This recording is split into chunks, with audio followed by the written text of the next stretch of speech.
Bonjour mes amis. Aujourd'hui, ma réflexion se porte sur la prière. Oui, je vous propose une façon nouvelle de prier pour ceux et celles qui ne la connaissent pas déjà. Et la prière nous permet, c'est une clé, ça nous permet de transformer nos vies.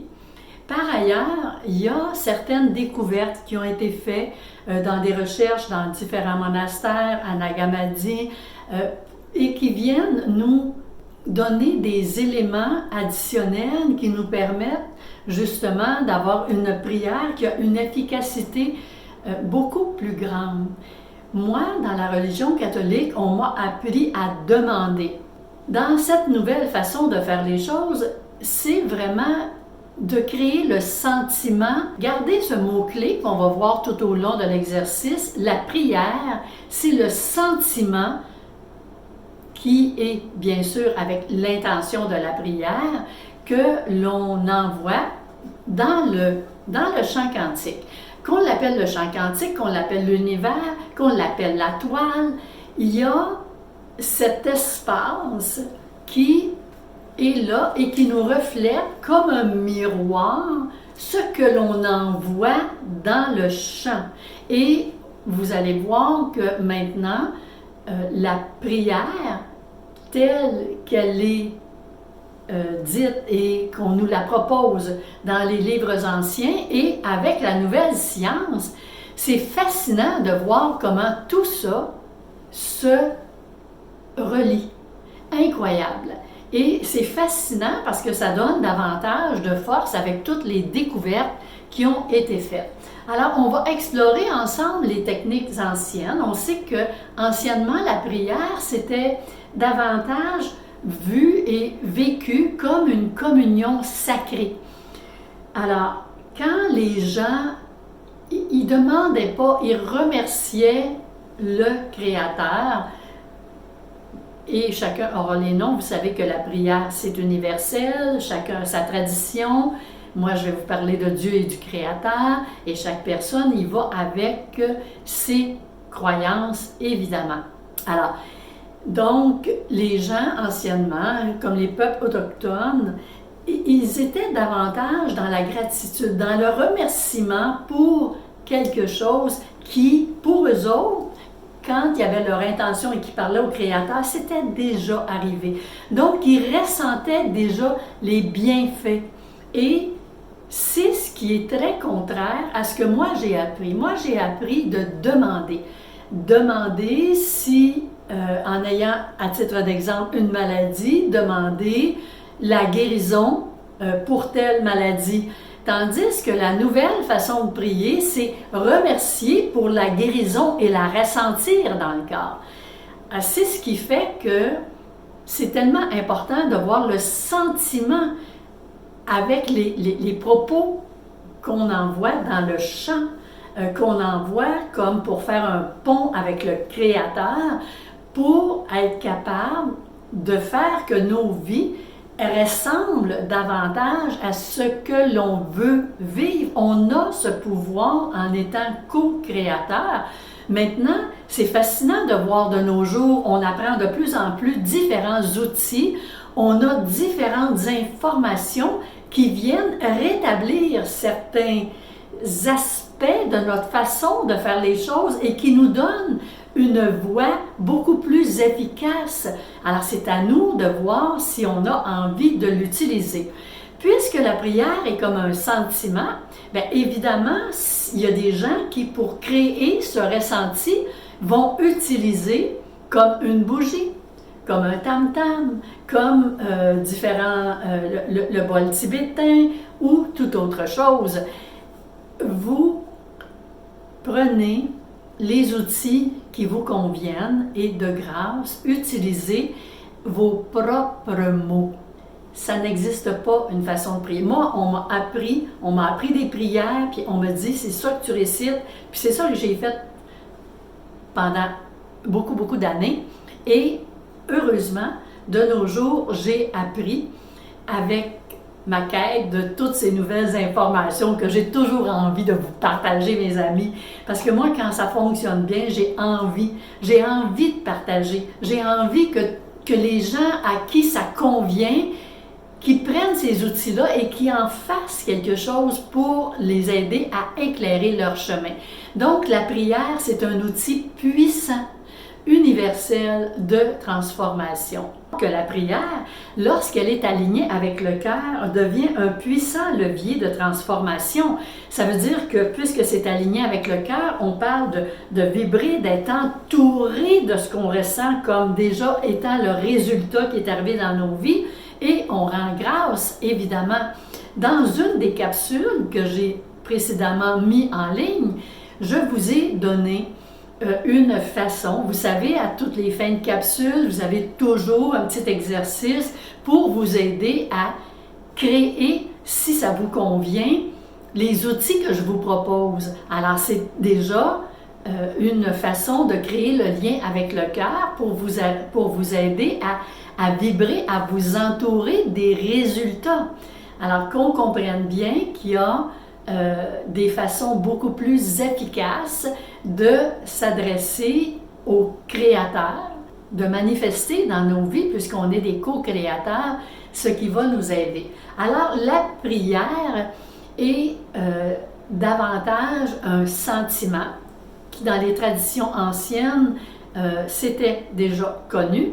Et de nos jours, dans le moderne, c'est la science qui vient corroborer tout ça.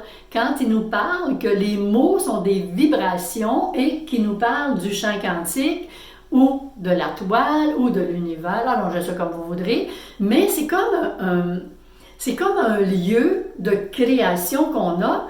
Par ailleurs, quand la personne, tout au long de sa journée, est stressée, est anxieuse, et qu'elle a peur de ci, de ça, bien, ce qu'elle adresse, puisque son ressenti, c'est de la peur, c'est de l'inquiétude, eh bien, ce qu'elle reçoit dans sa vie, c'est des expériences en lien avec ça.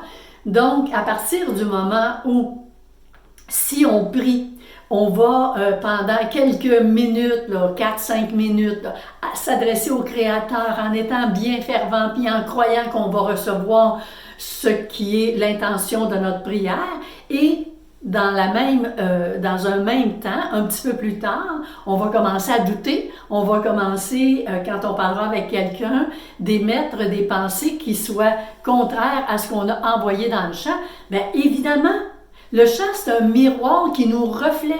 Si on veut savoir pourquoi nos vies, quand ça va pas bien, que ça avance pas, bien on a juste à regarder les croyances qu'on a, les doutes qu'on émet par rapport à la vie, et évidemment, on va en reparler plus tard, des façons de changer ça. Mais dans un premier temps, quand vous voulez savoir, est-ce que vous êtes vraiment connecté, bien regardez comment vous vivez. À partir du moment où vous êtes régulièrement inquiet, bien forcément, ce qui va être dans vos vies, bien, c'est des expériences qui vont refléter tout ça. Donc, la prière, c'est vraiment un sentiment, c'est ça la prière. Et on va voir, il y a une petite démarche pour y arriver, heureusement. Mais je veux aussi vous parler du lien avec la science. Alors, des études montrent que la prière a des effets sur la biologie. Quand on parle de la biologie, entre autres, c'est la libération d'oxytocine. L'oxytocine, c'est une hormone qui est liée à la confiance et au sentiment d'attachement. Il y a aussi, par la prière, c'est démontré des baisses de stress et un renforcement du système immunitaire. Vous savez que le système immunitaire, c'est notre petite armée qui vient quand on a un intrus qui arrive, eh bien, qui va le combattre. Mais si notre système immunitaire est pratiquement à terre, eh bien, évidemment, notre armée n'est pas très efficace. Et comme ça peut aussi avoir des effets bénéfiques tant sur le corps que l'esprit, évidemment, selon l'émotion, selon notre intention, selon nos ressentis, selon nos croyances, eh bien, ça peut rééquilibrer les ondes cérébrales et le système nerveux. Qu'on se rappelle, mes amis, que Dieu, le Créateur, peu importe comment vous l'appelez, est contenu dans la cellule mère de l'homme. C'est ce qui nous donne le pouvoir de devenir des co-créateurs. Et ça va passer par la parole, par le ressenti par justement les croyances qu'on a, et pour que ce pont qui aller chercher dans l'invisible ce qu'on veut qu'il devienne visible dans notre vie, eh bien, il faut penser que chaque prière et chaque parole qu'on a tout au long de la journée, notre façon d'agir, de réagir quand on vit quelque chose, notre façon de penser qu'on n'est pas à la hauteur ou de penser que la vie est dure avec nous, bien, vous aurez beau prier autant que faire se peut avec la nouvelle façon que je vous propose. Et si vous émettez tout au long des jours ce genre de ressenti, bien, c'est vous qui boycottez votre prière et qui boycottez aussi, et j'ai envie de dire, qui bloquez ce pont. Qui bloquez parce que dans le fond, vous pensez que vous demandez quelque chose à l'invisible, votre intention,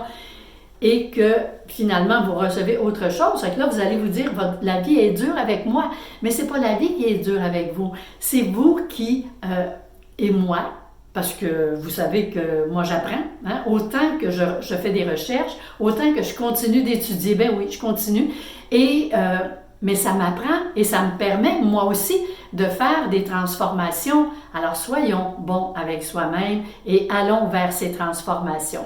J'avais cette petite pensée aussi que je voulais vous dire. Prier, c'est vibrer avec le sacré. Transformer votre vie, un souffle, une intention, une prière à la fois. Et remercions pour toutes ces possibilités, mes amis. Et c'est ainsi qu'on va se rappeler et manifester le fait qu'on est des co-créateurs, donc certainement pas des victimes de la vie. Et avant de vous donner le petit exercice que je vous propose toujours à la fin, j'ai envie de vous demander et de vous remercier pour ceux et celles qui décident de s'abonner et partager ces informations, puisque plus on sera de personnes à aller dans la vie avec un chemin plus éclairé, avec des nouveaux outils qui sont accessibles pour tous et chacun, eh bien la vie au quotidien deviendra meilleure pour tous et chacun qui en a envie et j'espère bien. Alors, donc, n'oubliez pas aussi d'expérimenter les choses que je vous propose et mettez des commentaires. Vous savez, c'est précieux les commentaires que vous pouvez mettre. Ça peut éclairer et inciter d'autres personnes d'aller dans cette voie. Je vous donne maintenant le petit exercice pour aller de l'avant. Alors, ça va comme suit. Vous prenez le temps d'identifier une intention claire. Qu'est-ce que je veux? Vous vous rappelez que si vous voulez faire une demande pour la santé, pour l'harmonie, pour l'abondance, pour avoir un nouveau partenaire, pour avoir la paix dans le monde, pour avoir quelque chose pour un de vos proches, eh bien, vous cessez de vous inquiéter. Mettons que vous voulez quelque chose pour un de vos proches, cessez de vous inquiéter pour cette personne-là, mais voyez cette personne-là ayant reçu l'éclairage nécessaire qui va l'emmener à transformer, ce qui va l'aider à avoir un chemin plus éclairé. C'est ça, avoir une intention qui est claire. Alors, donc, vous demandez à l'univers avec cette intention claire, comme je vous dis, et vous agissez comme si votre intention est déjà réalisée. Alors, avec mon exemple, vous voulez quelque chose pour un de vos proches, vous voyez ce proche-là vraiment qui, dans sa vie, a fait des modifications, vous le voyez transcender plein de situations qu'il avait laissées de côté, qui n'avaient pas les ressources nécessaires, vous le regardez aller et là, il a ouvert ses ailes et il commence à s'envoler dans la vie. Eh bien, on est sur la bonne voie. C'est ça la façon, vous comprenez? Alors, fait que ça veut dire ça que vous n'êtes pas en train, quand vous jasez avec quelqu'un d'autre de votre famille ou un ami, de dire « Ah, tu sais, ma fille, mon gars, mon oncle, tu sais, ma nièce, c'est ci, c'est ça, on ne va pas là-dedans, puisqu'on prie pour ces personnes. » Donc, c'est important. Alors, soyez attentifs et attentive à toutes les synchronicités. Ça, c'est des réponses qu'on reçoit du chant. Et il y a beaucoup de synchronicité quand on prie de belle façon et vous vous adaptez tout en restant dans un état de gratitude. Vous avez prié, vous restez dans un état de gratitude et automatiquement, mes amis, vous allez vous sentir mieux et si vous priez pour quelqu'un d'autre, bien ce quelqu'un d'autre-là va aussi aller mieux. Tout ça se fait en synergie. Tout ça se fait de belle façon. Ayez confiance et je vous remercie d'avoir été à l'écoute. Je vous souhaite une belle semaine. Je vous retrouve la semaine prochaine dans un état de grâce et de gratitude, mes amis. Alors là-dessus, je vous dis à bientôt!